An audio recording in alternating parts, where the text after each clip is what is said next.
ওই পিচি শোন, ওইদিকে কোথায় যাচ্ছিস রে? কথাটি স্বাধীনকে উদ্দেশ্য করে বলে নেহা, কিন্তু স্বাধীন কিছুই বুঝতে পারে না। এপাশ ওপাশ তাকিয়ে স্বাধীন পূর্বের ন্যায় তার গন্তব্যের দিকে যেতে লাগে। ঠিক তখনই পেছন থেকে সে আগের মতো চিরচেনা কণ্ঠ পেছন থেকে স্বাধীনকে উদ্দেশ্য করে বারবার ডাকতে লাগে।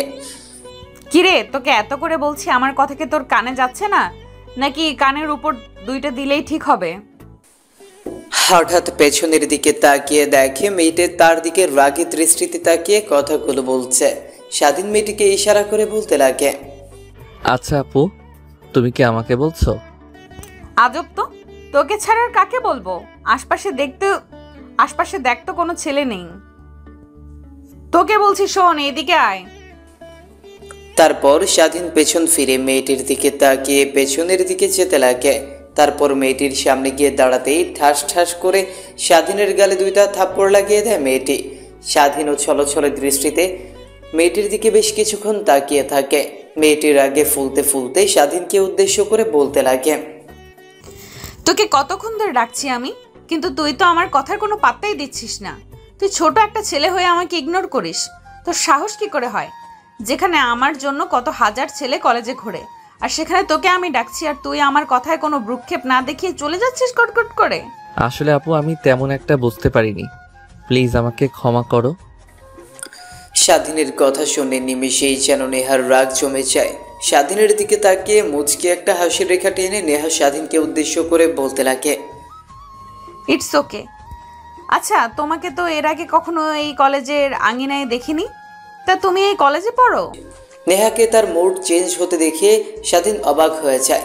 আমতা আমতা করে নেহাকে উদ্দেশ্য করে বলতে লাগে, না মানে আপু, তুমি আমাকে এর আগে দেখবে কি করে? আমি তো ওই কলেজে নতুন ভর্তি হয়েছি, ইন্টার ফার্স্ট ইয়ারে, তাই তুমি হয়তো আমাকে এর আগে কখনোই কলেজে দেখোনি। ও আচ্ছা, তাই বলো। তাই তো বলি, এরকম হট একটা ছেলে আমার চোখের আড়াল হয় কি করে? কথাটা ফিস ফিস করে বলে নেহা। আপু, তুমি কি আমাকে কিছু বললে? আমার একটু কাজ আছে, বাসায় যেতে হবে। না, কোনো সমস্যা নেই, যাও তুমি। স্বাধীন সেখানে আর এক মুহূর্ত না দাঁড়িয়ে থেকে কলেজ ক্যাম্পাস থেকে বের হয়ে ফুটপাত দিয়ে হেঁটে যেতে লাগে। ফুটপাত দিয়ে হেঁটে তার বাসার দিকে যাচ্ছিল, ঠিক তখনই পেছন থেকে কেউ একজন স্বাধীনের হাত চেপে ধরে। স্বাধীন পেছনের দিকে তাকিয়ে দেখে তার চিরচেনা একটা মুখ। স্বাধীন তখনই সে মেয়েটাকে জড়িয়ে ধরে। আপু, তুই এখানে কি করে? আর এখানে আসবে আমাকে তো একবারও বললি না। কি রে পেপসি, রাগ করছিস কেন? আসলে আমি নিজেও জানতাম না এখানে আসবো। হঠাৎ করে বাবা আর মা বললো তোকে ছাড়া নাকি বাসাটা ফাঁকা ফাঁকা লাগে, তাই তারা সেই শহরে না থেকে এই শহরে শিফট করেছে, নতুন একটা বাসা নিয়েছে। তোকে বলিনি তোকে আজকে যাবো হোটেল থেকে নিয়ে আসার জন্য, তাই তোর জন্য কলেজের সামনে দাঁড়িয়েছিলাম। চল, এখন তোর হোটেল থেকে সবকিছু নিয়ে তোকে বাসায় নিয়ে যাবো। মানে কি বলছো এগুলো তুমি? সবকিছু তো আমার মাথার উপর দিয়ে যাচ্ছে। হয়েছে তো কি, আর এসব নিয়ে ভাবতে হবে না।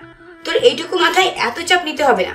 চল, এখন আমি যা যা করতে বলি ঠিক তুই তাতেই করবি। তারপর স্বাধীন তার আপুর হাত চেপে ধরে ফুটপাত দিয়ে হেঁটে যেতে লাগে, আর স্বাধীন তার আপুর সঙ্গে কথা বলতে লাগে। একটু দূর যাওয়ার পর একটা ফুচকার স্টল দেখতে পায়। ঠিক তখনই স্বাধীনের আপু স্বাধীনকে উদ্দেশ্য করে বলতে লাগে, খেয়ে পিচ্ছি, সামনে তো ফুচকার দোকান দেখা যাচ্ছে, চল খাবি নাকি? তুই তো আবার এসব হাবিজাবি খেতে অনেক ভালো লাগে। প্রায় প্রায় আমাকে উল্টাপাল্টা কথা বলে টাকা নিয়ে এসে এসব হাবিজাবি খেতে, বাবা মা শুনতে পারলে তোকে বকা দিত। চল, এখন আমি ওকে খেলাবো, কিন্তু কেউ জানতে পারবে না। স্বাধীন তার আপুর কথা শুনে তার আপুর দিকে অশ্রু সজল দৃষ্টিতে কিছুক্ষণ তাকিয়ে থেকে স্বাধীন তার আপুকে উদ্দেশ্য করে বলতে লাগে, হয়েছে, এখন আর সাধুর সাজতে হবে না। মা বাবাকে তো তুমি গিয়ে বলতে তোমার কাছ থেকে টাকা নিয়ে আমি হাবিজাবি খেয়েছি, আর এখন সান্ত্বনা দিচ্ছ, তাই না? চলো, ফুচকা খাবো না আমি এখান থেকে, চলো বাসায় চলো, মা বাবার সঙ্গে দেখা করবো। কতদিন হলো দেখা করি না। কতদিন মানে? এই তো কয়েকটা দিন মাত্র। তুই না 15 দিন হলি বাসা থেকে এসেছিস। এই 15 দিন কয়টা মাস হয়ে গেল আল্লাহ জানি না। কেউ একটু বড় হলে যখন অন্য শহরে যাবি চাকরি করতে, তখন তুই যে কি করবি। হয়েছে, তোমাকে আর এইসব নিয়ে ভাবতে হবে না। আর আমি এখনো অনেক ছোট, বুঝলে? বড় হই, তারপর সবকিছুই বুঝতে পারবো। চলো এখন জলদি জলদি। আসলে ভাই, আমার অনেক ফুচকা খেতে ইচ্ছে করছে, প্লিজ তুই না করিস না আর। আমার সঙ্গে প্রমিস করছি আমি কাউকে বলবো না, মা বাবাকে নয়তো মোটেও। স্বাধীনের বড় আপু স্বাধীনকে অনেক জোরাজোরি করতে লাগে। শেষমেশ স্বাধীন হার মেনে তার আপুকে ফুচকা খাওয়ার জন্য দোকানে থাকা চেয়ারগুলোতে বসে পড়ে। তারপর ফুচকাওয়ালাকে ফুচকার অর্ডার করতেই ফুচকাওয়ালা ফুচকা নিয়ে এসে তাদেরকে দিতে লাগে। তারপর স্বাধীন তার আপুকে ইচ্ছে করে ফুচকা খাইয়ে দিতে লাগে। অন্যদিকে স্বাধীনের বড় আপু স্বাধীনকে ফুচকা খাইয়ে দিতে লাগে। ঠিক তখনই ফুল স্পিডে বাইক নিয়ে সেখান দিয়ে যাচ্ছিল নেহা। হঠাৎ ফুটপাতের দোকানের দিকে তাকিয়ে স্বাধীন একটা মেয়েকে ফুচকা খাইয়ে দিচ্ছে। এই দৃশ্যটা দেখতে পেয়ে মুহূর্তেই যেন নেহা অনেকটা রেগে যায়। তারপর বাইকটা ফুল স্পিডে সেখানে ব্রেক করে মাথা থেকে হেলমেটটা খুলে বাইকের উপর রেখে গুটি গুটি পায়ে হাঁটতে হাঁটতে স্বাধীনের বড় আপুর সামনে চলে আসে। স্বাধীনের বড় আপুর সামনে চেয়ার থেকে কলার চেপে ধরে স্বাধীনকে দাঁড় করিয়ে ঠাস ঠাস করে গালে একের পর এক থাপ্পড় লাগিয়ে দিতে লাগে। নেহা এই আকস্মিকতায় স্বাধীন হতবাক হয়ে যায়, কেন তাকে এমন করে মারছে। অন্যদিকে স্বাধীনের বড় আপু তো আরও অবাক হয়ে যাচ্ছে। হঠাৎ এই ছোট্ট ছেলেটাকে মেয়েটা এমন করে থাপড়াচ্ছে কেন, কিছু বুঝতে পারছে না। হাতে থাকা প্লেটটা সাইডে চেয়ারে রেখে স্বাধীনের বড় আপু মেয়েটিকে উদ্দেশ্য করে বলতে লাগে, এই মেয়ে কে তুমি? নোংরা একটা মেয়ে, কেন মারছো তুমি স্বাধীনকে এভাবে? স্বাধীনের আপুর কথা শেষ হতে না হতেই মেয়েটি স্বাধীনের আপুর সামনে জোরে জোরে চিৎকার করে বলতে লাগে, চুপ কর তুই, একদম চুপ কর। তোর কাছে আমি কোনো কৈফিয়ত শুনতে চাইনি।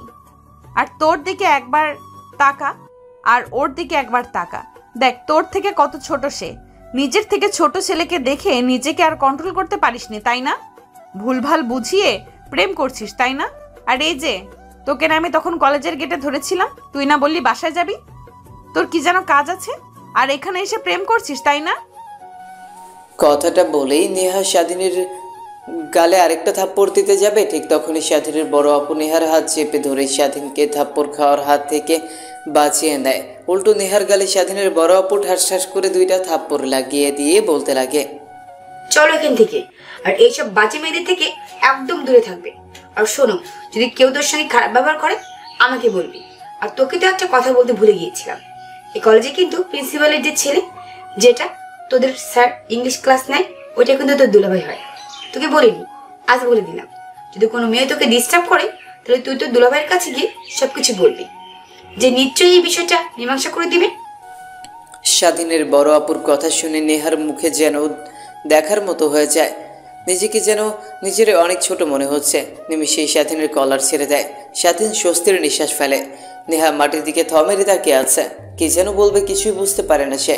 নেহাকে কিছু বলতে না দেখে স্বাধীনের বড় আপু সেখানে আর এক মুহূর্ত না দাঁড়িয়ে থেকে স্বাধীনের হাত চেপে ধরে সেখান থেকে যেতে লাগে আর বলতে লাগে। স্বাধীনের হাত চেপে ধরে রাস্তা দিয়ে হেঁটে চলেছিল আর স্বাধীনের বড় আপু স্বাধীনকে উদ্দেশ্য করে কথাগুলো বলছিল। অন্যদিকে নেহা এখনো থাইমের সেখানে দাঁড়িয়ে আছে আর আনমনে নিজেকে নিজেই ধিক্কার দিচ্ছে আর বলছে, তুই এসব কি করে করতে পারলি? তুই কি একবারও ভাবলি না ওটার বড় আপু থাকতে পারে? এখন কি মনে করবে ওর বড় আপু? যেখানে ভেবেছিলাম ধীরে ধীরে ওর সব পরিবারকে মানাবো, সেখানে ওর আপুর কাছে ছোট হয়ে গেলাম। আর তো কোনো উপায় থাকলো না আমার। কি করি কিছুই মাথার ভেতর ঢুকছে না। আজ যে ব্যবহার করলাম, জানি না আদৌ ছেলেটা আমাকে ক্ষমা করবে কিনা। কথাগুলো আনমনেই বলছিল আর নিজেকে নিজেই ধিক্কার দিচ্ছিল নেহা। অন্যদিকে বেশ কিছু দূর যাওয়ার পর হঠাৎ করে স্বাধীনের মনে পড়ে যায় ফুচকাওয়ালাকে সে টাকা দিয়ে আসেনি। হঠাৎ ফুটপাতে দাঁড়িয়ে যায় স্বাধীনকে দাঁড়িয়ে থাকতে দেখে তার বড় আপু বলতে লাগে, কি হয়েছে তোর? দাঁড়িয়ে গেলি যে, চল এখান থেকে। না মানে আপু, পুষ্কালাকে তো টাকা দিয়ে আসা হয়নি। টাকা দিয়ে আসি, তুমি এখানে একটু ওয়েট করো। টাকা দেওয়া লাগবে না তোর, চল এখান থেকে, অন্য কোনো একদিন দিব।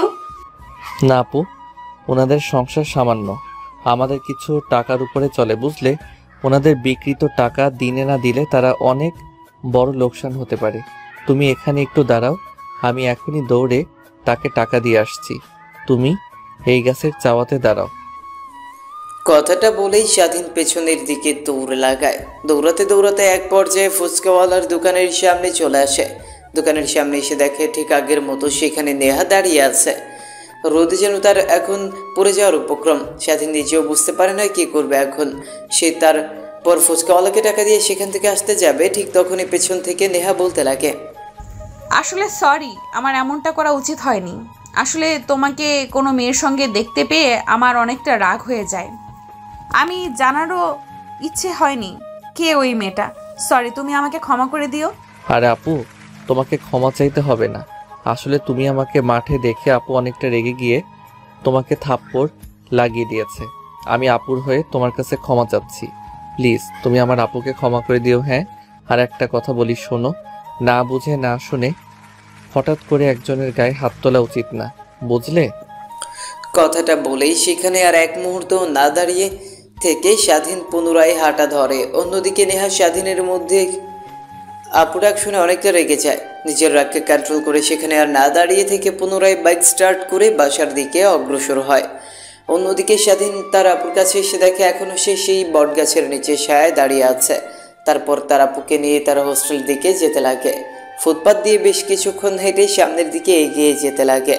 ঠিক তখনই স্বাধীনের বড় আপু স্বাধীনকে উদ্দেশ্য করে বলতে লাগে, আচ্ছা বুঝলাম না, হঠাৎ করে তোকে মেয়েটা থাপ্পড় মারলো কেন? আর আমাকে তোর সঙ্গে দেখতে পেয়ে ওইরকম ভাবে রেগে গেল যে? আচ্ছা ভাই, সত্যি করে বলবি, ওই মেয়েটা কি তোর তোর সঙ্গে কি কোনো কিছু চলছে, নাকি ওর দেখে সত্যি সত্যি বলবি? সত্যি করে বলছে আপু, আমি উনাকে তো চিনি না, আজ হঠাৎ কলেজে উনাকে দেখলাম। এর আগে অনেকবার দেখেছি, কিন্তু তার সঙ্গে কোনো কথা হয়নি। আমাদের কলেজের বড় আপু উনি, সবাই ওনাকে দেখে ভয় পায়, শুধু এইটুকুই। আজ আমাকে কলার চেপে ধরে মারলো। তোমাকে আমার সঙ্গে দেখতে পেয়ে এর মানে কিছুই বুঝতে পারলাম না। ও আচ্ছা, তাহলে মেয়েটা তোকে আর আমাকে একসঙ্গে ফুসকা খেতে দেখি ওরকম বিহেভ করলো কেন? নিশ্চয়ই ওর মধ্যে কিছু না কিছু আছে। আচ্ছা চল, তোর হোস্টেলে আর কত দূরে? এই তো আপু, আর একটু খাটলে সামনে আমার হোস্টেল। তারপর স্বাধীন তার আপুর সঙ্গে কথা বলতে বলতে হোস্টেল চলে আসে। তারপর তার ব্যাগপত্র সঙ্গে যাবতীয় আসবাবপত্র গুছিয়ে একটা রিক্সা নিয়ে তাদের বাসার দিকে অগ্রসর হয়। হোটেল থেকে বের হয়ে আসার সময় স্বাধীন তার সব বন্ধুদের কাছ থেকে বিদায় নিয়ে চলে আসে বাসায়। এসে দরজায় কলিং বেল দিতে স্বাধীনের মা এসে দরজা খুলে দেয়। স্বাধীনকে দেখতে পেয়ে স্বাধীনের মামা আজ স্বাধীনকে জড়িয়ে ধরে।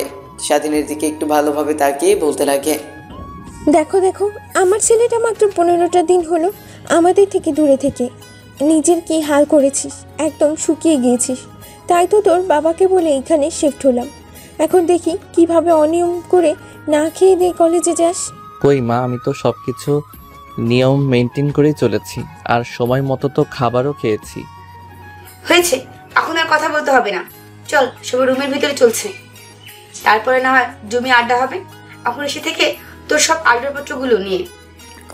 তারপর স্বাধীন রিক্সার ওপর থেকে তার সব জিনিসপত্রগুলো বাসায় নিয়ে আসে। তারপর তার রুমে গিয়ে সেগুলো গুছিয়ে রাখতে লাগে। ঘর গুছিয়ে রাখা হলে স্বাধীন খাটের উপর শুয়ে পড়ে। মাথার উপর থাকা ফ্যানের দিকে তাকিয়ে আনমনেই ভাবতে লাগে, আচ্ছা বুঝতে পারলাম না, হঠাৎ করে আপুটা আমার সঙ্গে ওই রকম ব্যবহার করলো কেন? আর তার কথার মধ্যে কেমন যেন এক ভালোবাসার প্রতিচ্ছবি লক্ষ্য করলাম। আমি কলেজে যেমনভাবে আমার সঙ্গে কথা বলেছিল, দেখে তো মনে হচ্ছিল না কি ভাবছে এগুলো। সে তো আমার অনেক সিনিয়র, সে তো আমার থেকে 2 বছরের সিনিয়র। আমি তাকে নিয়ে উল্টাপাল্টা ভাবছি। হয়তো তাদের থেকে অনেক ছোট, তাই মেয়েদের সঙ্গে রিলেশনে গিয়েছি, অনেকটা রেগে গিয়েছিল, তাই হয়তো আমাকে মেরেছে। স্বাধীন আনমনে কথাগুলো ভাবছিল। ঠিক তখনই দরজায় এসে খটখট করে কড়া নাড়তে লাগে স্বাধীনের আপু। স্বাধীন খাট থেকে উঠে দরজার দিকে তাকিয়ে দেখে তার বড় আপু। স্বাধীনকে চিন্তিত দেখে তার বড় আপু বলতে লাগে, কি রে ভাই, তোর কপালে চিন্তার ছাপ যে। আচ্ছা তুই কি আমার কাছ থেকে কিছু লুকাচ্ছিস? বল আমাকে, সব কথা খুলে বল। দেখ আমি তোর আপু, আমার কাছ থেকে তুই কিছু লুকাবি না, বলে দিলাম। হাই আপু, কী সব বলছো উল্টাপাল্টা? তোরা তো অনেক ক্ষুধা লেগেছে, তাই হয়তো আমাকে এমন দেখাচ্ছে। চলো এখন খাবার দেবে, মন ভরে অনেক দিন ধরে খাবার খাইনি। আর তোমার স্পেশাল বিরিয়ানিটা কি আমার জন্য রান্না করেছো? আমি জানি তোর আমার পিচ্ছি ভাইটা আমার হাতে বিরিয়ানি খেলে তা তার আর তৃপ্তি মেটে না। তুই অনেক আগে রান্না করেছি, চল এখন জলদি খাবার টেবিলে, তোর জন্য মা বাবা সবাই অপেক্ষা করছে। তারপর স্বাধীন রুম থেকে বের হয়ে খাবার টেবিলে চলে আসে খাবার খাওয়ার জন্য। খাবার টেবিলের সামনে এসে দেখে সবাই টেবিলে বসে আছে। সবাই বললে ভুল হবে, শুধু তার মা আর বাবা। এবার আসেন আপনাদেরকে আমাদের গল্পের নায়ক, যার নাম স্বাধীন। এতক্ষণে হয়তো আপনারা বুঝেও গেছেন, তার সম্পর্কে কিছুটা ধারণা দেওয়া যাক। আমাদের গল্পের নায়কের নাম স্বাধীন। তার বাবার নাম হাসমত শেখ, বাংলাদেশ সেনাবাহিনীর একজন কর্নেল। এখন ঢাকায় নিযুক্ত রয়েছেন সে। তার মা একজন হাউসওয়াইফ অর্থাৎ গৃহিণী। তার বড় বোনটা এখনও পড়াশোনা করছে, কিন্তু কলেজ লাইফে একটা ছেলেকে তার অনেক পছন্দ হয়। মা বাবাকে জানালে ছেলের মা বাবারাও অনেক রাজি হয়ে যায়। তারপর তাদেরকে বিয়ে দিয়ে দেয় পারিবারিকভাবে। শুধুমাত্র এখন সবাই ধুমধাম করে আয়োজন করে বিয়ে দিলেই হয়। স্বাধীনের আপুর লেখাপড়া শেষ হলে আর মাত্র 2 মাস পর তারপর ধুমধাম করে বিয়ে দিয়ে শ্বশুর বাড়ি পাঠিয়ে দিবে। অন্যদিকে আমাদের গল্পের নায়ক স্বাধীন, সে এখন ইন্টার ফার্স্ট ইয়ারে পড়ছে। আগে যেখান থেকে এসএসসি এক্সাম দিয়েছিল সেইখান থেকে ভালো কলেজ অনেকটা দূরে, তাই সে তার মা বাবার কাছ থেকে অনেকটা দূরে এসে একটা হোস্টেলে উঠে লেখাপড়া করছিল। 15 দিন হলো, ঠিক তখনই তার মা বাবা ভাবলেও তার ছেলেকে রেখে যেন তারা থাকতে পারবে না। বাসাটা ফাঁকা ফাঁকা লাগে, তাই স্বাধীনের বাবা সিদ্ধান্ত নিয়ে সেই শহর থেকে অন্য আরেকটি শহরে চলে আসে। যেহেতু কর্নেল, তার তেমন একটা অসুবিধা হয় না এখন বর্তমান। বাবা, তুমি আর এই অবেলাতে বাসাতে যে তুমি কি আজকে অফিসে যাওনি? গিয়েছিলাম তো বাবা, কিন্তু তোর মা বলেছিল দুপুরের জন্য আগে বাসায় থাকে। জানিস, যেখানে এই শহরের নাম করা বড় বড় আন্ডারওয়ার্ল্ডের ডন আমার নাম শুনে ভয় পায়, সেখানে আমি সামান্য তোর মায়ের কথা শুনে ভয় পাই। স্বাধীনের বাবা কথাটা বলেই জিভে কামড় দেয়। তারপর তার কথাটা ঘোরানোর জন্য বলতে লাগে, কি তোমার এত বড় সাহস? ছেলে মেয়েদের সামনে তুমি আমাকে বলছো দরজাল? তার মানে আমি তোমাকে অনেক ভয় দেখাই, তাই না? আমার কথা শুনেও তুমি অনেক ভয় পাও, এই তো? আরে তুমি উল্টোপাল্টা ভাবছো কেন? আসলে আমি তো তা বোঝাতে চাইনি। বোঝাতে চেয়েছি তোমার কথা আমি কখনই ফেলতে পারি না, তাই বাসায় চলে এসেছি। আর বাবা স্বাধীন, শোন, তোর কথা অনেক মনে পড়ছিল। তোকে দেখি না কতদিন হলো। কতদিন হবে? মাত্র তো 15 দিন। এই 15 দিনেই তুমি আমাকে এত মিস করেছো বাবা মা? হ্যাঁ বাবা, তোর বাবা ঠিকই বলেছে, তুই আমাদের একমাত্র ছেলে। তোকে না দেখলে আমাদের ভালো লাগে না, আর পুরো বাড়িটা ফাঁকা ফাঁকা লাগে। তুই আর তোর বোন মিলে বাসাটাকে যেভাবে মাথায় করে রাখিস, চেঁচামেচিতে ভরিয়ে রাখিস, তোরা না থাকলে কেমন যেন বাসাটা অপূর্ণ অপূর্ণ লাগে। তাই এখানে চলে এসেছি রে, খেতে বস, এখন আর কোনো কথা নয়।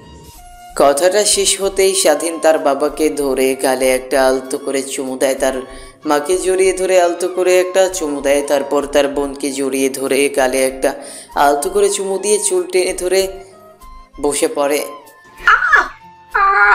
তুই আমার চুল কেন ধরলি? তোর কি আমার চুলের উপর না করলে তোর কি ভাত হজম হয় না নাকি রে? কথাটা বলে যে স্বাধীনকে স্বাধীনের আপু মারতে যাবে, ঠিক তখনই স্বাধীন তার বাবা মাকে উদ্দেশ্য করে বলতে লাগে, মা বাবা, তোমার মেয়েকে তোমরা সামলাও। আমাকে যদি আর একটাবার গায়ে হাত দেয় তাহলে কিন্তু আমি এই বাড়ি থেকে চলে যাব, আর কখনোই কিন্তু আসবো না বলে দিলাম। আরে থাম থাম থাম, খাবার সময় কেউ এমন করে নাকি? তোদেরকেই দেখলাম। আচ্ছা, এবার ঝটপট করে খাবার খেয়ে নে, তারপর সবাই মিলে ঘুরতে যাব। তারপর সবাই মিলে খাবার খেতে লাগে। খাবার খাওয়া শেষ হলে সবাই গিয়ে বসে বেশ কিছুক্ষণ টিভি দেখতে লাগে। এইভাবে পেরিয়ে যায় দিনটা। বিকেলের দিকে স্বাধীনের মা বাবা, বড় আপু সবাই বের হয় বাইরে একটু ঘোরাঘুরি করার জন্য। ঘোরাঘুরি করে রেস্টুরেন্টে যায় খাবার খাওয়ার জন্য। টেবিলে বসে সবাই আনন্দ আড্ডা দিচ্ছিল, ঠিক তখনই হঠাৎ স্বাধীনের বড় আপুর নজর যায় একটা টেবিলের দিকে। স্বাধীনের বড় আপু টেবিলের দিকে ইশারা করে স্বাধীনের মা আর বাবাকে উদ্দেশ্য করে বলতে লাগে, না কেন, তোমাদেরকে তো বলতে বলেই গিয়েছিলাম, ওই যে মেয়েটাকে দেখছো না, ওই মেয়েটা হঠাৎ সেদিনকে মেরেছিল। বুঝলাম না কি কারণে, আমাকে সেদিন ফুচকা খাই দিচ্ছিল এটা দেখে। স্বাধীনের আপুর কথা শুনে স্বাধীনের মা আর বাবা মেয়েটির দিকে অবাক দৃষ্টিতে বেশ কিছুক্ষণ তাকিয়ে থাকে। ঠিক তখনই স্বাধীনের বাবা বলতে থাকে, চেনা নাই জানা নাই, অযথা একটা মেয়েকে তোকে মেরেছে। আসলে আব্বু, আমি তেমন একটা চিনি না। আমি আজকেই তাকে আমাদের কলেজে প্রথম দেখেছি। আমার আপু হয়, এইটুকুই। শোন বাবা, মেয়েটা চালচলন দেখে আমার একদমই ভালো লাগছে না। দেখেছিস ছেলেদের মতো টাইট শার্ট প্যান্ট পরেছে, একদমই বাজে দেখাচ্ছে। এরকম মেয়েদের কাছ থেকে সবসময় দূরে থাকবি, বুঝলি? এরা ডাকলেও কাছে যাবি না, ঠিক আছে? আয়, তোদের কলেজে কিন্তু স্যার তোদের দুলাভাই। স্বাধীন মাথা দিয়ে হ্যাঁ বোঝায়, তারপর সেখান থেকে খাওয়া দাওয়া শেষ করে চলে যায় বাসায়। এভাবে পেরিয়ে যায় 2টা দিন। পরদিন সকালবেলা স্বাধীন ঘুম থেকে উঠে ফ্রেশ হয়ে খাওয়া দাওয়া শেষ করে কলেজে যাওয়ার উদ্দেশ্যে বের হতে যাবে, ঠিক তখনই পেছন থেকে স্বাধীনের বড় আপু বলতে লাগে, শোন, আমি কিন্তু আজ তোদের ওইদিকে যাব, অর্থাৎ তোর দুলাভাইয়ের কাছে যাব। একটা জোরে কথা বলার ছিল, তুই একটু ওয়েট কর, আমি এখানে আসছি রেডি হয়ে, তারপর হয় দুজনে গাড়ি নিয়ে যাব তোদের কলেজে। আচ্ছা আপু, আমি ওয়েট করছি, তাড়াতাড়ি এসো। আমার কিন্তু কলেজের সময় পার হয়ে যাচ্ছে। তোমার আবার রেডি হতে নিলে 2-3 ঘন্টা পার হয়ে যায়, তাও আসার সময় হয় না তোমার। স্বাধীনের কথা শুনে স্বাধীনের বড় আপু মুখ ভেঙে দিয়ে সেখান থেকে চলে যায়। স্বাধীন বাসার বাইরে এসে গাড়িতে বসে তার আপুর জন্য অপেক্ষা করতে লাগে। প্রায় 20 মিনিট পর স্বাধীনের বড় আপু রুম থেকে বেরিয়ে আসে। স্বাধীন তো রেগে একাকার, তার আপুর দিকে রাগে দৃষ্টিতে তাকিয়ে স্বাধীন বলতে লাগে, এইটা তোমার আসার সময় হলো? দেখেছো, তুমি বললে 5 মিনিট, 20 মিনিট হয়ে গেছে, তবু তুমি আসলে না। তাই তো আমি তোমার জন্য অপেক্ষা করতে চাচ্ছিলাম না। এমন করে সেজে এসেছো বোধহয় আজ ভাইয়ের সঙ্গে দেখা করতে না, ভাইকে বিয়ে করে একদম তার বাসায় গিয়ে উঠবে। আচ্ছা আচ্ছা, শোনা ভাই, আমার ভুলে গেছি, প্লিজ আমাকে ক্ষমা করে দাও। চলো এখন সোজা তোমার কলেজে যাবো, এর আগে একটা জায়গাও তো ব্রেক করবো না। তারপর গাড়ি স্টার্ট করে রওনা হয় কলেজে যাওয়ার উদ্দেশ্যে। স্বাধীনের বড় আপু গাড়ি চালাচ্ছিল, অন্যদিকে স্বাধীন পেছনের সিটে বসে থেকে বাইরের দিকে তাকিয়ে আছে। একটু যাওয়ার পর হঠাৎ করে গাড়িটা ব্রেক করে স্বাধীনের আপু। স্বাধীন সামনের দিকে তাকিয়ে দেখে অনেক মানুষের সমাগম। গাড়ি থেকে বের হয়ে স্বাধীনের সামনের দিকে এগিয়ে যেতে লাগে। স্বাধীনের মনে একটু থাকায় স্বাধীন গাড়ি থেকে বের হয়, সামনের দিকে আগায়, দেখে একটা রিক্সা চালককে একটা মেয়ে মারছে। এটা দেখে স্বাধীনের অনেকটা রাগ হয়ে যায়। ছোট মানুষ হলে কি হবে, অসহায় মানুষদের উপর নির্যাতন হলে স্বাধীন অনেকটা রেগে যায়। তাই নিজের রাগকে কন্ট্রোল করতে না পেরে মানুষের ভিড় ঠেলে সামনের দিকে এগিয়ে যায়। তারপর মেয়েটির গালে ঠাস ঠাস করে থাপ্পড় লাগিয়ে দেয়। হঠাৎ করে কারো থাপ্পড় খেয়ে নেহা পেছনের দিকে তাকায়, দেখে স্বাধীন নিমিষে হাত থেকে রিক্সা চালকের কলার ছেড়ে দেয়। অন্যদিকে স্বাধীনের আপু তো স্বাধীনের এমন ভয়ঙ্কর রূপ দেখে অবাক হয়ে যায়। স্বাধীন ওই মেয়েটাকে উদ্দেশ্য করে বলতে লাগে, ও আপনি আপনি এতটা নীচ, আগামীকাল আমাকে মেরেছেন অযথা, আজ অযথা একটা নিরীহ মানুষকে মারছেন। আপনার কি খেয়ে দিয়ে কোনো কাজ নেই, শুধু নিরীহ মানুষদের উপর নির্যাতন করা?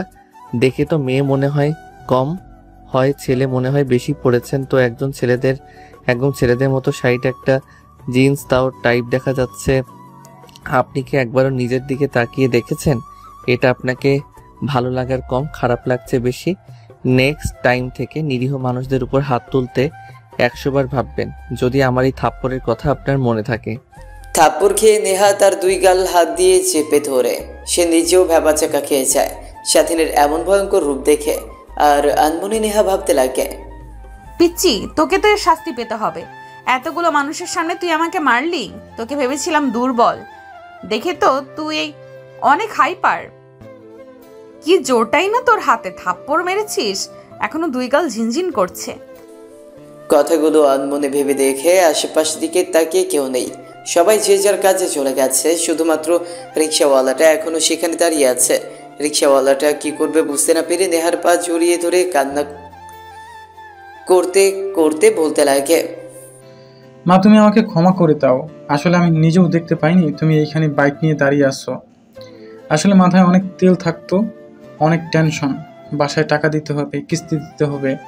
এই টেনশনে আমি আজকে চোখে খুব একটা কম দেখতেছি, তাই তোমাকে ভুল করে গাড়ির সঙ্গে গাড়ি লাগিয়ে দিয়েছি। প্লিজ মা, আমাকে ক্ষমা করে দাও।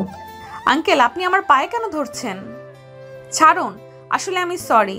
আসলে আমি আপনাকে ভুল বুঝে থাপ্পড় মেরেছি। আপনি আমার বাবার বয়সী, আপনার গায়ে হাত তোলা আমার ঠিক হয়নি। প্লিজ আপনি আমাকে ক্ষমা করে দিন। কথাটা বলেই নেহা পুনরায় মাথায় হেলমেট পরে বাইক নিয়ে কলেজে চলে যায়। অন্যদিকে স্বাধীনের আপু স্বাধীনকে দেখে অনেকটা অবাক হয়ে যায়। গাড়িতে উঠে বসতেই স্বাধীন ওর আপু গাড়ি স্টার্ট করে কলেজ চলে যায়। যাওয়ার পথে রাস্তায় অনেক কিছু ভাবতে থাকে। স্বাধীনের দিকে তাকিয়ে স্বাধীনের বড় আপু, সেদিকে স্বাধীনের কোনো খেয়াল নেই। শুধু তার মুখে যেন দেখার মতো রাগে ফুলে একাকার হয়ে গেছে তার মুখটা। একটু পর স্বাধীনের আপু কলেজের সামনে এসে গাড়িটা ব্রেক করে, তারপর গাড়ি থেকে নেমে কলেজের মধ্যে প্রবেশ করে ফোনটা হাতে নিয়ে তার হাজব্যান্ড অর্থাৎ স্বাধীনের দুলাভাইকে ফোন করে নিচে আসার জন্য। স্বাধীনের দুলাভাই আসতেই স্বাধীনকে তার সঙ্গে পরিচয় করিয়ে দেয়, কিন্তু ওইদিকে স্বাধীনের কোনো ভ্রুক্ষেপ নেই। এখনও মাটির দিকে তাকিয়ে সে তার রাগ কামানোর চেষ্টা করছে। ঠিক তখনই পাশ দিয়ে নেহা হেঁটে যায় তার ক্লাসের দিকে। ঠিক তখনই পাশ থেকে স্বাধীনের দুলাভাই নেহাকে ডাক দিয়ে বলতে লাগে, নেহা কই যাচ্ছিস? ক্লাসে যাচ্ছিস বুঝি? এদিকে আয়, তোকে তোর ভাবির সঙ্গে পরিচয় করিয়ে দিই। নেহা সামনের দিকে তাকিয়ে তার ক্লাসরুমের দিকে যাচ্ছিল। ঠিক তখনই পাশ থেকে কথাগুলো বলে পাশ ফিরে তাকিয়ে দেখে তার চাচাতো ভাই এই কলেজের স্যার তাকে ডাকছে। নেহা তার কাছে যেতে দেখে স্বাধীন আর তার বড় আপু স্বাধীন আর তার বড় আপুকে দেখে নেহা অনেকটা অবাক হয়ে যায়। তার মানে কি এই মেয়েটাই তার ভাবে? চোখ বড় বড় হয়ে যায়। অন্যদিকে স্বাধীনের বড় আপুর মুখ ছিল দেখার মতো। সেও বড় বড় করে তাকায় স্বাধীনের দুলা ভাইয়ের দিকে। নেহা শোন, এটা তোর ভাবি, যার কথা তোকে এর আগে বলেছিলাম না, সেই আর মাত্র 2টা মাস পর আমাদের বিয়ে হয়ে ওর পরীক্ষা চলছে। আর এখন পরীক্ষা শেষ হলে তারপর আমরা বিয়ে করবো। আর এটা হচ্ছে স্বাধীন, ওর ছোট ভাই। আর সুইটি, এটা হচ্ছে আমার চাচাতো বোন। এর আগে হয়তো তুমি একে কখনো দেখোনি। ও বাইরে পড়ালেখা করতো, এই কিছুদিন হলো দেশে এসেছে। দেশের পরিবেশটা তার অনেক ভালো লেগেছিল, তাই আর বিদেশ যাবে না বলে এখানে তার বাবার কলেজে ভর্তি হয়। তোমাকে যে বলেছিলাম না এই কলেজের প্রিন্সিপাল হলো আমার চাচা, এটাই হচ্ছে তার মেয়ে। তার দুলাভাইয়ের এমন কথা শুনে স্বাধীন মাটির দিক থেকে দৃষ্টি সরিয়ে সামনের দিকে তাকিয়ে দেখে, হ্যাঁ, নেহা যা ভেবেছিল তাই সামনে দাঁড়িয়ে আছে। তারপর স্বাধীন তার দিকে রাগে তাকায়। স্বাধীনের চোখ অগ্নিরূপ ধারণ করতেই নেহা স্বাধীনের দিক থেকে দৃষ্টি সরিয়ে মাটির দিকে তাকায়। মানে এটা তোমার চাচাতো বোন? কেন, তোমরা কি এর আগে থেকে পরিচিত নাকি? না, পরিচিত না, এই টুকটাক দেখেছি আর কি, তাই বললাম। কথাটা বলে স্বাধীন সেখানে আর এক মুহূর্ত না দাঁড়িয়ে থেকে চলে যায় ক্লাসের দিকে। অন্যদিকে নেহাও সেখানে আর না দাঁড়িয়ে থেকে ক্লাসে যাওয়ার জন্য সেখান থেকে চলে আসে। স্বাধীনের পিছু পিছু যেতে লাগে। একটা সময় নেহা দৌড়ে গিয়ে স্বাধীনের হাত চেপে ধরে বলতে লাগে, আসলে সরি, তুমি আমাকে যা ভাবছো আমি মোটেও তেমন না। তুমি ভাবছো আমি গুন্ডি, বদমেজাজি, অনেক খারাপ একটা মেয়ে, কিন্তু না। আসলে আসার সময় ওই লোকটা হঠাৎ করে আমার ভাইয়ের সঙ্গে তার রিক্সাটা। নেহার সম্পূর্ণ কথা শেষ না হতেই স্বাধীন তার হাত ঝাপটা দিয়ে নেহার হাত ছাড়িয়ে দেয়। নেহা পাশের গাছের দিকে তাকায়, দেখে অনেক ছেলে পেলে তার দিকে তাকিয়ে হাসাহাসি করছে। নেহার সেই দিকে রাগের দৃষ্টিতে তাকাতেই ছেলেগুলো হাসি থামিয়ে দিয়ে সেখান থেকে সবাই দৌড়ে চলে যায়। নেহার বোঝার বাকি রইল না স্বাধীন যা বলেছে সব ঠিক। তারপর স্বাধীনের দিকে তাকিয়ে দেখে সেখানে আর নেই। স্বাধীন অনেকটা দূরে চলে গেছে। তার ক্লাসের সামনে দরজায় দাঁড়িয়ে স্যারের কাছে পারমিশন নিয়ে স্বাধীন তার ক্লাসরুমে চলে যায়। নেহা দৌড়ে আসে স্বাধীনকে ধরার জন্য, কিন্তু ধরতে পারে না। তারপর পুনরায় নেহা তার ক্লাসরুমে চলে যায়, ক্লাস করতে লাগে। এভাবে পেরিয়ে যায় অনেকটা সময়।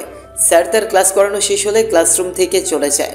ঠিক তখনই স্বাধীনের পাশ থেকে একটা ছেলে স্বাধীনের দিকে হাত এগিয়ে দিয়ে বলতে লাগে, হ্যালো, আমি সজীব। স্বাধীন সজীবের দিকে একটু মুচকি হেসে তাকিয়ে হ্যান্ডশেক করে বলতে লাগে, হ্যালো, আমি স্বাধীন। আমরা তো দুজন একই ক্লাসে সেম ইয়ারে পড়ি, তাহলে কি আমরা দুজন ফ্রেন্ড হতে পারি না? হ্যাঁ পারি, বাট তোমাকে তুই করে বলতে হবে, আপনি করে কিন্তু বলা যাবে না। আচ্ছা, তাহলে তোকে আজ থেকে তুই করে বলবো, আর আমরা বেস্ট ফ্রেন্ড। এইভাবে স্বাধীনের সঙ্গে সজীবের বন্ধুত্ব শুরু হয়। দেখতে দেখতে সবগুলো ক্লাস শেষ হয়ে যায়। ছুটি হলে স্বাধীন কলেজ থেকে বের হয়ে রিক্সার জন্য অপেক্ষা করতে লাগে, কিন্তু কোনো রিক্সা খুঁজে পায় না সে। এক পর্যায়ে রিক্সা খুঁজে না পেয়ে হাঁটতে লাগে। ঠিক তখনই সেখান দিয়ে যাচ্ছিল নেহা। স্বাধীনের সামনে এসে বাইকটা ব্রেক করে খপ করে স্বাধীন ভরকে যায়। পাশের দিকে তাকিয়ে দেখে একটা মেয়ে হেলমেট পরা। স্বাধীনের আর বোঝার বাকি রইল না এটা নির্ঘাত নেহা, না হলে এমন কাজ কে করবে। মাথা থেকে হেলমেট খুলে নেহা স্বাধীনের দিকে তাকিয়ে বলে, আসো, আমার বাইকে উঠে বসো। আজব তো, চেনা নাই জানা নাই হঠাৎ করে কাছে এসে বলছেন বাইকে উঠতে। আমি কেন আপনার বাইকে উঠবো? যান আপনি, আরে পিচ্চি, রেগে যাচ্ছ কেন? কিছুক্ষণ আগেই না পরিচিত হলাম। তুমি আমার না বিয়েই হও তো। তোমাকে হেল্প করি। হয়তো তুমি রিক্সা পাচ্ছ না খুঁজে, তাই হেঁটে আমার বাসায় যাচ্ছ। আসো, তোমার বাসায় আমি তোমাকে নামিয়ে দেই। আপনি আপনার বাসায় চলে যান, আমাকে হেল্প করা লাগবে না। আমাকে আমার বাসায় নামিয়ে দেওয়া লাগবে না। আমি আমার বাসা চিনতে পারি, আমি হেঁটে যেতে পারবো। আর যদি সামনে গিয়ে রিক্সা পাই তাহলে না যাব রিক্সায় করে, আপনি জানতো। স্বাধীনের রাগান্বিত কণ্ঠ শুনতে পেয়ে নেহা তার বাইকটা স্টার্ট করে হেলমেটটা বাইকের সঙ্গে ঝুলিয়ে রেখে স্বাধীনের কাছে এসে কলার চেপে ধরে বলতে লাগে, রাস্তার সামনে একটা ইট ছিল, তাই ব্রেক করেছিলাম, সরি। দেখ, ভালো করে বলছি, তোর কানে যাচ্ছে না তাই না? আর তুই আমার সঙ্গে খারাপভাবে কথা বলছিস, রাগ দেখাচ্ছিস। হ্যাঁ, তুই আমাদের আত্মীয় হোস, চাচ্ছি তোকে হেল্প করতে, তাই বললাম চল তোর বাসায় তোকে নামিয়ে দিই। আর তুই কিনা আমাকে উল্টো রাগ দেখাচ্ছিস। এত রাগ কিসের তোর? হ্যাঁ, আর তোকে তো বললামই আই এম সরি। আসলে আমার অনেক রাগ, আমি নিজেকে কন্ট্রোল করতে পারি না। হঠাৎ করে মাথায় অনেক রাগ উঠে যায় আর মানুষের সঙ্গে খারাপ ব্যবহার করি। এর আগে কাউকে জীবন থেকে অনেক কিছুই হারিয়ে ফেলেছি, আমি চাই না তোকে হারাতে। আমাকে হারাতে চান না মানে? কি বলছে এগুলো আপনি? হ্যাঁ, এত কিছু তোর বোঝা লাগবে না, এখন যা বলছি তাই কর। আমার বাইকে তোর বাসায় নামিয়ে দিয়ে যাই। রোদ্দুরের মধ্যে হাঁটলে অনেক ক্লান্ত হয়ে যাবি, তুই আয়। স্বাধীন বুঝতে পারে মেয়েটি নাছোড়বান্দা, তার কথা না শুনলে এখন হিতে বিপরীত হতে পারে, তাই স্বাধীন সেখানে আর না দাঁড়িয়ে থেকে বাইকে উঠে বসে নেহা চালাতে লাগে। স্বাধীন পেছন থেকে বলে দিতে লাগে কোন দিকে যেতে হবে। স্বাধীন বাইকের পেছনে অনেকটা দূরত্ব নিয়ে বসেছিল, এইটা দেখে নেহা অনেকটা রেগে যায়। হুট করে একটা ব্রেক ধরে, স্বাধীন নিজেকে সামলাতে না পেরে নেহার সঙ্গে এসে ধাক্কা লেগে যায়। স্বাধীনের শরীরের মধ্যে নিমিশেই যেন কারেন্টের মতো বিদ্যুৎ লাগে। নেহারও ঠিক সেম অবস্থা। স্বাধীন পেছন থেকে নেহাকে উদ্দেশ্য করে বলতে লাগে, হঠাৎ করে ব্রেক করলেন কেন এরকম ভাবে? নেহা তার মুখে এক চিমটি হাসির রেখা টেনে বলতে লাগে। কথাটা বলে নেহা পূর্বের ন্যায় গাড়ি চালাতে লাগে।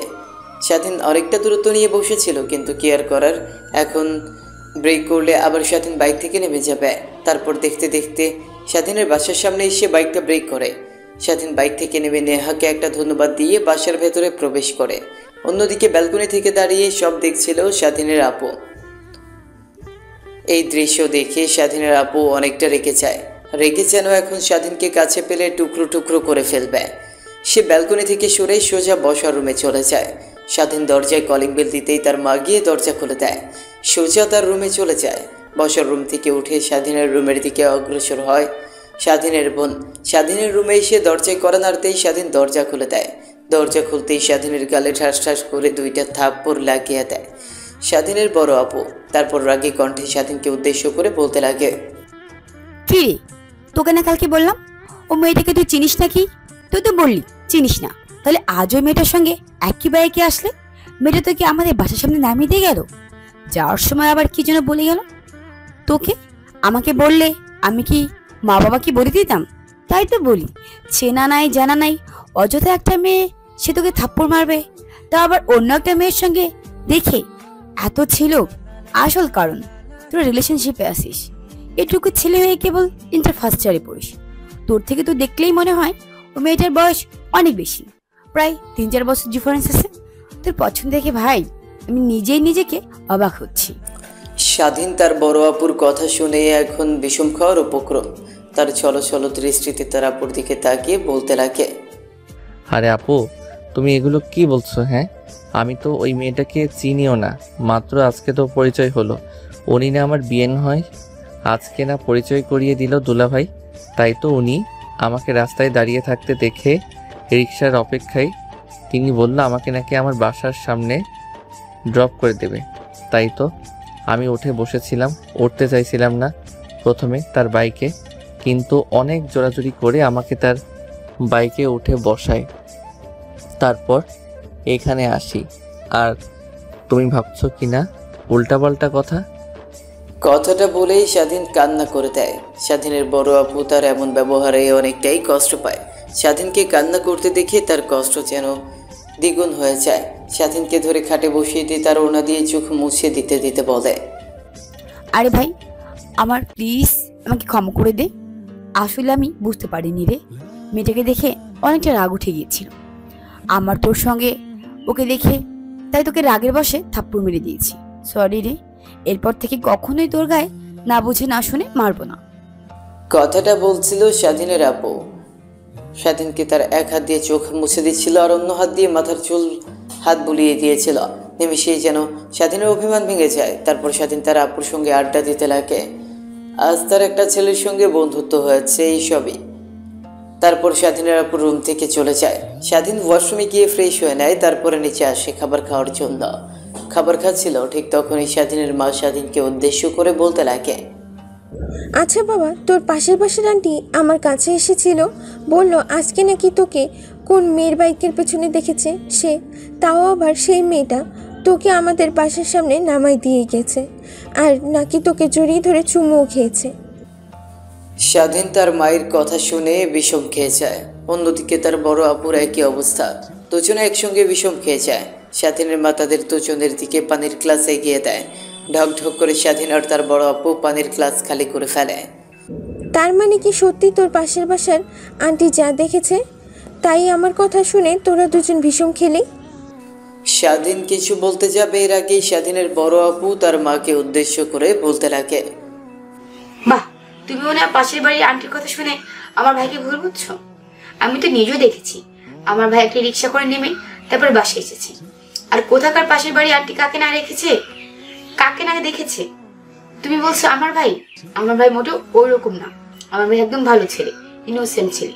ওইসব মেয়েটির বিষয় আমার ভাই থাকে না। আমি ভালো করে জানি।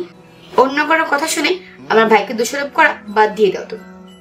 আরে মা, বুঝছিস না কেন তুই? তাহলে কি অযথাই আমাকে তোর পাশের বাসার আন্টি মিথ্যা বলেছে নাকি? কথাটা বলেই স্বাধীনের বড় আপু স্বাধীন হা হা করে হাসতে লাগে। অন্যদিকে স্বাধীনের মা তাদের দুই ভাই বোনের কাণ্ড দেখে চোখ বড় বড় করেই তাদের দুজনের দিকে তাকিয়ে থাকে। এইভাবেই খাওয়া দাওয়া শেষ করে তিনজন সবাই বসে ড্রয়িং রুমে টিভি দেখতে লাগে। অনেকটা সময় পার হয়ে গেলে স্বাধীন তার রুমে গিয়ে ঘুমিয়ে পড়ে। স্বাধীন ঘুমোচ্ছিল, হঠাৎ তার ফোন ভাইব্রেশন হতে লাগে। তার ঘুম ভেঙে যায়। ফোনটা হাতে নিয়ে দেখে স্বাধীনের বন্ধু সজীব ফোন করেছে। ফোনটা রিসিভ করে শো অবস্থায় কানের কাছে ধরে স্বাধীন বলতে লাগে, অবেলা মানে? গড়ির দিকে তাকিয়ে দেখ, বেলা 5টা বাজে মাত্র। আয় মাঠে, সবাই ফুটবল খেলবো। তুই আয়, তোর জন্য আমি অপেক্ষা করছি। এখানে আমার আরও অনেক ফ্রেন্ড আছে, তাদের সঙ্গে তোকে পরিচয় করিয়ে দেব। কথাটা শুনে স্বাধীন ফোনের স্ক্রিনের দিকে তাকিয়ে দেখে বিকেল 5টা বাজে। তারপর ফোনটা রেখে তড়িঘড়ি করে শোয়া থেকে উঠে ওয়াশরুমে চলে যায়। তারপর ফ্রেশ হয়ে বাইরে এসে পোশাক পরিবর্তন করে মাঠের উদ্দেশ্যে বের হতে যাবে। ড্রয়িং রুম দিয়ে বের হচ্ছিল, ঠিক তখনই স্বাধীনের আপু স্বাধীনকে পেছন থেকে ডাক দিয়ে বলতে লাগে, কে তুই? আমার হন্তদন্ত হয়ে কোথা থেকে বের হচ্ছিস? কথাটা বলেই স্বাধীন সেখানে আর এক মুহূর্ত না দাঁড়িয়ে থেকে রুম থেকে বেরিয়ে যায়। তারপর মাঠে গিয়ে দেখে সবাই ফুটবল খেলছে। স্বাধীনকে দেখতে পেয়ে তার বন্ধু সজীব তাদেরকে এগিয়ে আসে। তারপর স্বাধীনও তাদের সঙ্গে ফুটবল খেলতে লাগে। এইভাবে পেরিয়ে যায় অনেকটা সময়। বিকেলবেলা সবাই ফুটবল খেলে শেষ করে যে যার বাসায় চলে যায়। স্বাধীন কিছুক্ষণ বসে আড্ডা দেয় সজীব তার আরও অনেক বন্ধুদের সাথে। স্বাধীনকে পরিচয় করিয়ে দেয়। তারপর সেখানে আর না থেকে স্বাধীন তার বাসার উদ্দেশ্যে রওনা হয়। বাসায় এসে ফ্রেশ হয়ে সোজা পড়া টেবিলে বসে পড়তে লাগে। অন্যদিকে নেহা এক কাপ কফি নিয়ে ছাদের উপর দাঁড়িয়ে দাঁড়িয়ে এপাশ ওপাশ করছিল আর তার মাথায় উল্টোপাল্টা চিন্তা বিরাজ করছে। কথাগুলো আনমনে ভাবছিল, কফির মগে চুমুক দিচ্ছিল আর ছাদের এপাশ ওপাশ হাঁটাহাঁটি করছিল। ঠিক তখনই ছাদে প্রবেশ হয় স্বাধীনের দুলাভাই অর্থাৎ নেহার চাস্তো ভাইয়ের। নেহাকে এমনভাবে হাঁটাহাঁটি করতে দেখে আনমনে নেহার কাছে এসে মাথায় একটা থাপ্পড় লাগিয়ে দিয়ে স্বাধীনের দুলাভাই অর্থাৎ নেহার চাচাতো ভাই বলতে লাগে, কিরে, কি হয়েছে তোর? এমন আনমনে কি ভাবছিস? আমি তো অনেকক্ষণ ধরে ছাদের দরজার সামনে দাঁড়িয়ে থেকে তোর চলাফেরা দেখছিলাম, আর মনে হয় কি যেন ভাবছি ফিসফিস করে। আবার কে যেন বলছিস, কি হয়েছে তোর? আচ্ছা, তোকে যে আজকে তোর ভাবির সঙ্গে পরিচয় করিয়ে দিলাম, তোর কি পছন্দ হয়নি? তোর ভাবির সঙ্গে তো কিছুই বললি না, সেখান থেকে চলে গেলি। আচ্ছা, তোদের মধ্যে কিছু হয়েছে নাকি? বারবার তোর দিকে তোর ভাবির আগে দৃষ্টিতে তাকিয়েছিল। নেহা তার চাচাতো ভাইয়ের কথা শুনে অনেকটা অবাক হয়ে যায়। নিজেকে সামলে নিয়ে নেহা আমতা আমতা করে তার চাচাতো ভাইকে উদ্দেশ্য করে বলতে লাগে, না মানে ভাইয়া কি বলছো তুমি? আমি তো ভাবির সঙ্গে এর আগে কখনো দেখাই করিনি, আর তুমি কিনা বলছো আমি ভাবিকে দেখেছি আর ভাবি আমার উপর রেগে আছে। না, সব তোমার মনের ভুল। হবে হয়তো।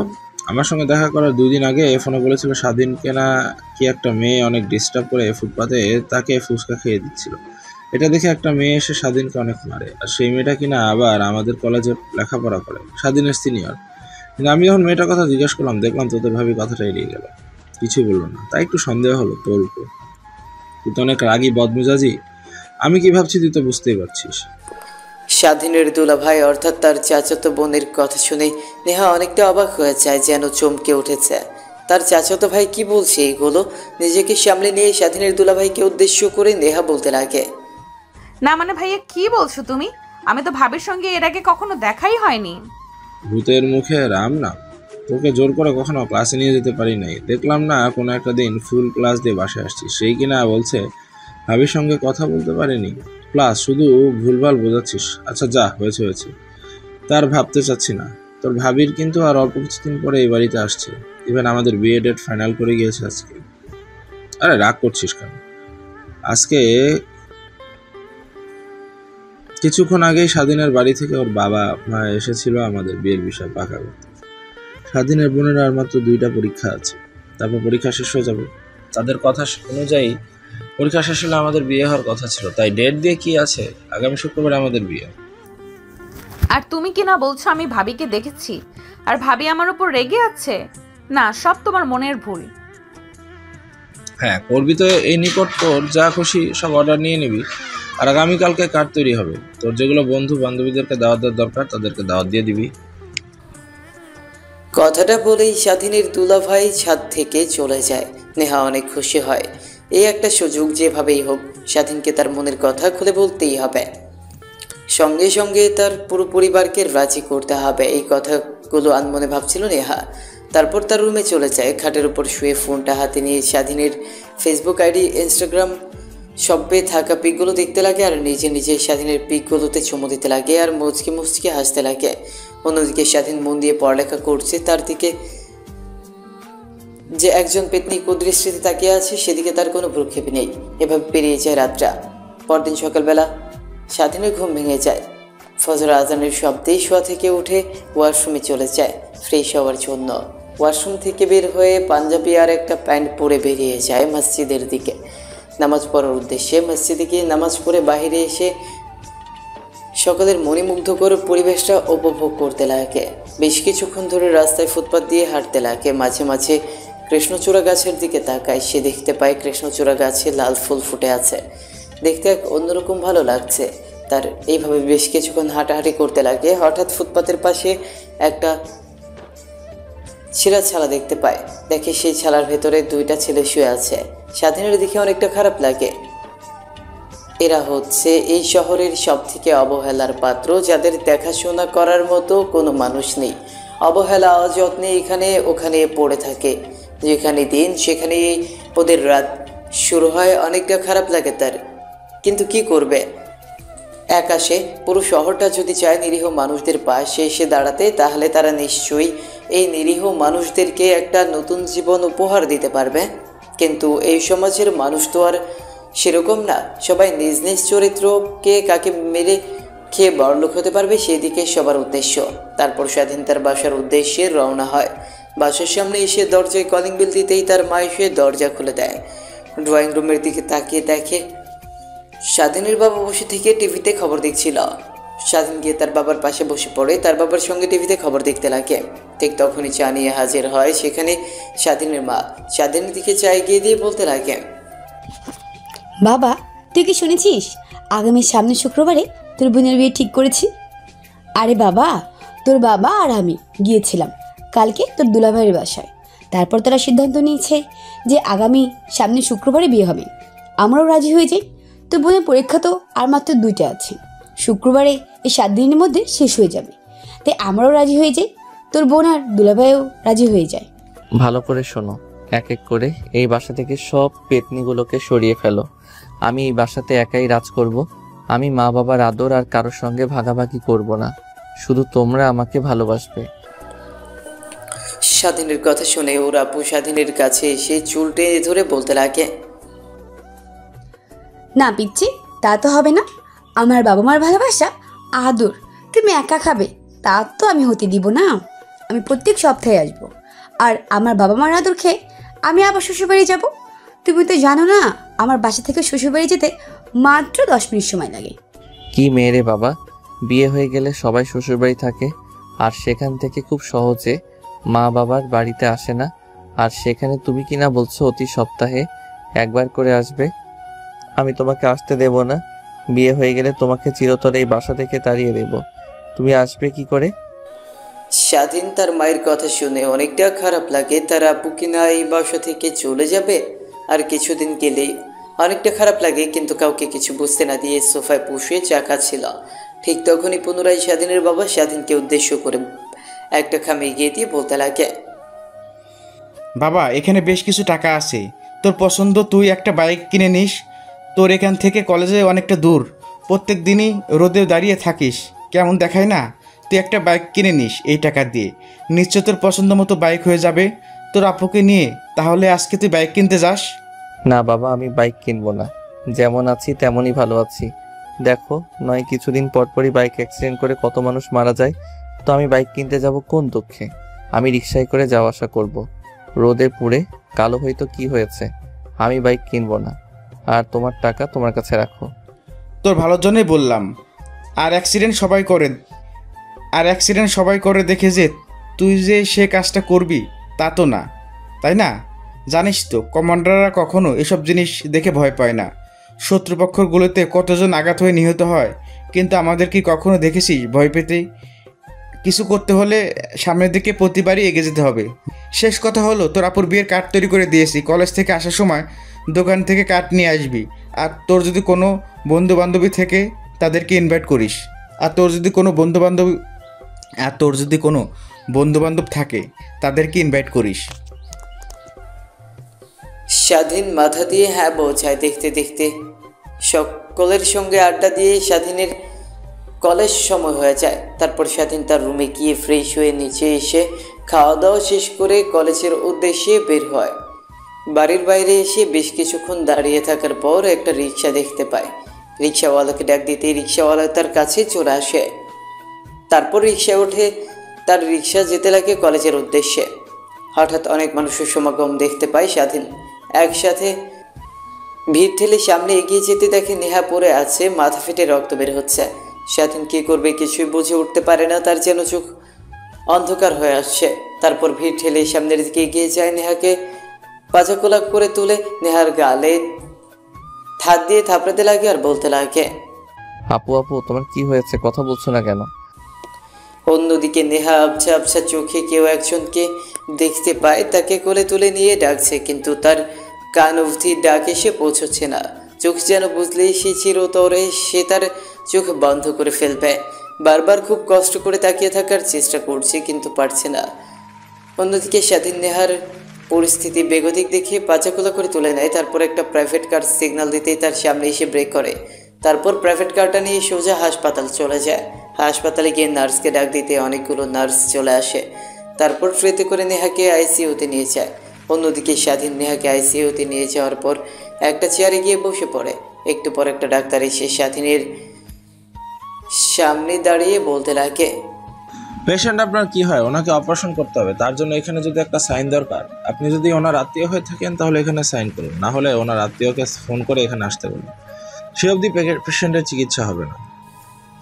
স্বাধীন ভালোভাবেই বুঝতে পারে যে এখন যদি সে ডাক্তারকে বলে রোগীর কিছুই হয়নি, তাহলে দেখা যাবে যে নেহার পরিবারের কাউকে ফোন করতে হবে, তারা আসবে, তারপর নেহার অপারেশন করবে। এটাতে অনেকটা সময় লাগবে। এই সময়ের মধ্যে যদি নেহার ক্ষতি হয়ে যায়, তাই স্বাধীন কিছু একটা চিন্তা করে ডাক্তারকে উদ্দেশ্য করে বলতে থাকে, আসলে উনি আমার স্ত্রী হন। মুখ ফুসকে কথাটা বেরিয়ে যায় স্বাধীনের। কি বলছে সে কিছুই বুঝে উঠতে পারে না, চিন্তিত থাকায়। তারপর ডাক্তার তাকে কিছু পেপার দিলে স্বাধীন সেখানেই সাইন করে দেয়। তারপর নেহার ট্রিটমেন্ট শুরু হয়। স্বাধীন এখনও সেখানে দাঁড়িয়ে থাকে। আইসিইউর মধ্য থেকে ডাক্তার বের হলে স্বাধীন ডাক্তারের কাছে গিয়ে বলতে লাগে, ডাক্তার আঙ্কেল, এখন পেশেন্ট কেমন আছে? কোনো চিন্তা করো না বাবা, এখন পেশেন্ট সম্পূর্ণ বিপদমুক্ত। আসলে হয়তো বা তার অ্যাক্সিডেন্ট হয়েছে, মাথাটা গিয়ে শক্ত করে সঙ্গে লেগেছিল, তাই মাথার অনেকটা অংশ ফেটে গিয়েছিল। সময় মতো তাকে হাসপাতালে না নিয়ে আসলে তার মৃত্যু হতো, কিংবা জীবনের মতো কোমায় চলে যেতে হতো তাকে। অপারেশন করা হয়েছে, এখন সে একদম বিপদমুক্ত। তুমি কোনো চিন্তা করো না, তাকে নিয়ে আর একটু পর থেকে শিফট করা হবে। তারপর তুমি তাকে দেখো আর ওনার পরিবারকে এখানে আসতে বলো। কথাটা বলে ডাক্তার সেখান থেকে চলে যায়। স্বাধীন গিয়ে চেয়ারে বসে পড়ে। একটু পরে নেহাকে কেবিনে শিফট করা হয়। স্বাধীনকে দেখার জন্য কেবিনে চলে যায়। দেখতে পায় নেহা মুখটা একদম ছোট বাচ্চাদের মতো। কেউ দেখে বুঝতেই পারবে না এই মেয়েটি জেগে গেলে একটা ভয়ঙ্কর চরিত্র যাপন করে সে। নেহার দিকে তাকিয়ে থাকতে থাকতে অনেকটা গভীরে চলে যায় স্বাধীন। নিজের মধ্যে কোনো রকম ভালো লাগা কাজ করে তার। আনমনে নেহার দিকে তাকিয়ে থেকে স্বাধীন ভাবতে লাগে, এর আগে কখনো তাকে এমনভাবে তাকিয়ে দেখিনি। দেখে তো একদম বাচ্চা দেওয়ার মতো মনে হচ্ছে। এখন দেখে কেউ বুঝতে পারবে না এই মেয়েটা এতটা রাগী, বদমেজাজি আর এতটা সুন্দর একটা মেয়ে কি করে হতে পারে। এখন তো ফর্মাল জিন্স পরেছে, এতদিন জিন্স আর শার্ট পরেছিল, তাই হয়তো দেখতে অনেকটা খারাপ দেখা গিয়েছিল, কিন্তু এখন তো একদম বাঙালি সুন্দর পরীদের মতো দেখা যাচ্ছে তাকে। এই স্বাধীন, তোর বড় আপু আর তাকে নিয়ে তুই এসব ভাবছিস? ছি, আপু হয়েছে তো কি হয়েছে, নিজের তো আর না, সিনিয়র, তাও মাত্র 2 বছরের। এটা কোনো ম্যাটার না। তার মানে কি আমি কি নেহা আপুকে পছন্দ করে ফেলেছি, ভালোবেসে ফেলেছি? আনমনে কথাগুলো ভাবছিল, ঠিক তখনই পাশ থেকে একটা ফোন বাজতে লাগে। স্বাধীন বুঝতে পারে এটা নির্ঘাত নেহার ফোন। ফোনটা রিসিভ করে যদি তার বাসা থেকে কেউ ফোন করে, এই জন্যই ফোন রিসিভ করে। কানের কাছে ধরতেই ওই পাশ থেকে একটা মেয়ে কণ্ঠ বলতে লাগে, দোস্ত, তুই যে বলেছিলি একটা ছেলের পরিচয় জানতে, আমি পরিচয় জেনে ফেলেছি। ওর নাম স্বাধীন, অনেক ভদ্র ছেলে। ওর নামে কোনো অভিযোগ নেই, একদম সাদামাটা ছেলে, মেয়েদের কাছ থেকে অনেকটাই দূরে থাকে। আর আসল কথা হচ্ছে ও আমাদের শহরের কর্নেলের একমাত্র ছেলে। এর থেকেও আসল কথা হচ্ছে তোর চাচাতো ভাইয়ের শালা হয় ও। কিছুদিন পরেই তো তোর চাচাতো ভাইয়ের সঙ্গে ছেলেটার বোনের বিয়ে হবে। মেয়েটির এমন কথা শুনেই স্বাধীন অবাক হয়ে আনমনে স্বাধীন ভাবতে লাগে, তার মানে কি নেহা আপু আমাকে ভালোবাসে, তার জন্যই আমার খোঁজ খবর নিচ্ছিল তার বান্ধবীদেরকে নিয়ে? কি রে ওই নেহা, কি ভাবছিস রে? নাকি স্বাধীনকে নিয়ে সুখের রাজ্যে পাড়ি জমিয়েছিস?